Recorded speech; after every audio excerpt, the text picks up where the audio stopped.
what have you been doing in order to increase this conversion? Yeah, so conversion on the specific YouTube videos, what I'm trying to do is I oftentimes used to only do the CTA at the end. I'd only plug, let's say, SendBlue at the end of my video, which is sometimes problematic because I'm looking at my retention curves on the video. You know, I'm losing 50, 60% within the first 30 seconds of the video. And, you know, I might have 10, 12, 17% people that made it all the way to the end of the video. Yeah. So I'm never calling to action throughout the video. It's always at the end of the video. Yeah. So that's something that I've been testing to, you know, low-key plug, you know, the link in the comment section or the description section of the video throughout the video rather than always waiting until the end of the video. But that's still something that I'm struggling with because it doesn't feel natural in my videos to just plug it after the first minute of my viewer watching. Yeah. You know why it doesn't feel natural? It's because you're plugging a product, right? So what you don't want to do is you don't want to just plug your product all the time. Because when you plug your product in every single video, what happens is that returning viewers get burnt, and returning viewers is like your only asset, right? That's how you build your audience. It's not the number of subscribers you have. That's like a vanity metric. But when you look specifically at, hey, how's my channel doing? You want to see the number of returning viewers actually increase month on month. Okay. And when you pitch something at 2 minutes every time, or even at the end of the video every single time, it's hard to justify a viewer to constantly return to your channel and get value from even the SEO, because the it search feels related like videos. I'm just pitching all the time. Exactly. And I'm always doing it in the same way too. It's like I'm always pointing to the bottom of the screen. Yeah. I'm oftentimes saying the same CTA, like, hey, literally go and click the link in the bottom of this video. So yeah, I could understand how. Exactly. So do you guys do any lead magnets at SendBlue? So no, most of our lead magnets would be, you know, literally the videos, the organic content that we do. We don't have a lead magnet right now. Okay, so instead of telling them to hey, give you their phone number, right, to book a demo, you could do that, right? That's one form of a call to action. You pitch a product. There's nothing wrong with that, but you don't want to overly do that.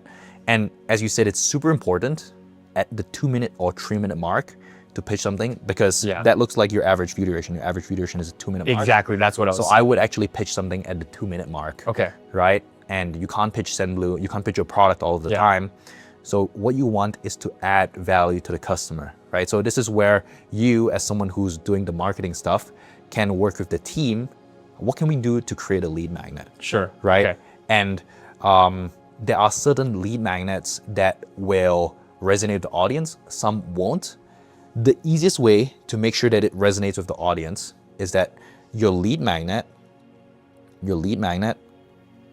has to be congruent with the title, right? Has to be equal to the title.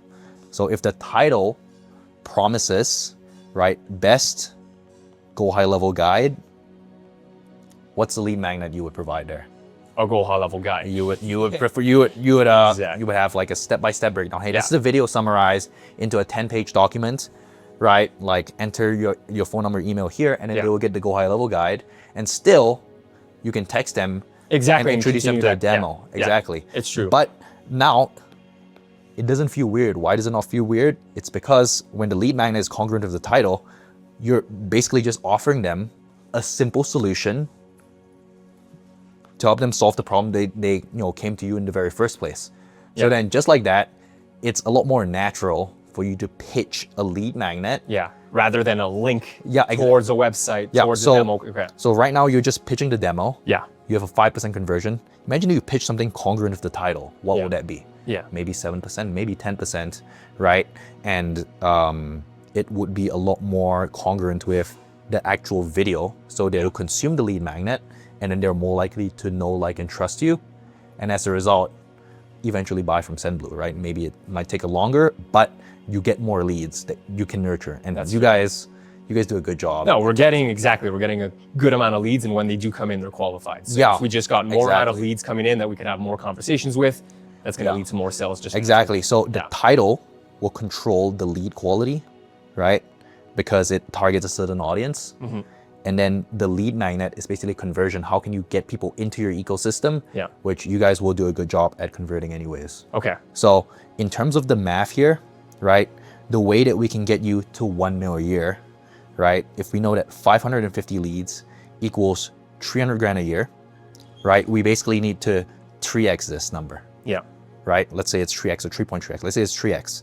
So to 3x this number, you can either 3x the number of views, or you can 3x the conversion rate. Right now, the conversion rate is at 5%. Yeah. So if you would increase, these 10K views every 28 days to, let's say, 20K views, and this conversion rate from 5% to, let's say, 8%, that would already help you hit your goal of 1 mil a year. Wow. Just by pooling these two, and it's not crazy, right? It seems like very small shifts in what I'm doing. Yeah. Exactly. And like if you were to double down on your SEO, like you would rank for better search terms, and you would probably get more views. Yeah. Or if like you're still ranking for the same search terms, if you double the number of videos that you publish, and you rank for different search terms, that would increase your views, I would imagine, right? Keeping quality the same across the board, which I think you're doing a good job of now. And just a small tweak of implementing these lead magnets will maybe require you to have a little bit more intention behind, like, hey, like, okay, I got to put together this lead magnet, or it's taking parts from your product. You guys were telling me about this consulting school group that you guys had. Yeah. What if you can pull some parts from that and turn it into a lead magnet? Sure. Right? And like your team has a bunch of SOPs, a bunch of infrastructure that you can use, that you can like literally plug and play and use as a lead magnet, because internally, it's useful to your team. Yeah, when they onboard and useful for the customers. What if we just take some of that and turn it into a lead magnet, have a proper page, you guys do a good job at lead capture, and then you convert people from there. So. And how much of the lead magnets you think could be recycled? Because you said that they have to always relate to the title of the video and what the video is trying to solve. Could the lead magnet, should it be changing every single time? Or are we potentially just tweaking the type of lead magnet or the format in which it is presented? Maybe sometimes it's a guide, another time it's like a video, a free training, potentially a webinar, whatever.